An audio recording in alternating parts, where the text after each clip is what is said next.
Clam linguine is an iconic southern Italian dish that is used to celebrate the Feast of the Seven Fishes on Christmas Eve.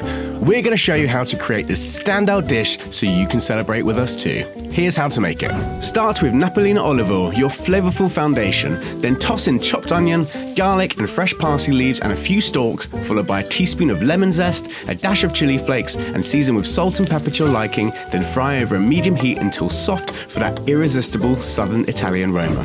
Next add the vermouth, followed by the white wine, and then pour in the clams, squeezing the juice of half a lemon over the top, then give a good mix for a few minutes. Watch as the clams pop open, releasing all of their delicious briny magic. Then cover the pan with a lid and cook on a medium heat for around 7 minutes. While the clams cook, boil the Napolina Linguine in salted water, then drain and remove the lid from the clams, discarding any that haven't opened, and pour in the cooked pasta and toss together gently in the sauce. Then carefully plate up a generous helping of this deliciously simple clam linguine and garnish with a little extra chopped parsley, and you're ready to tuck into a true taste of southern Italy just in time for Christmas. You don't need Nonna's approval to enjoy this feast, but we're sure she'd approve.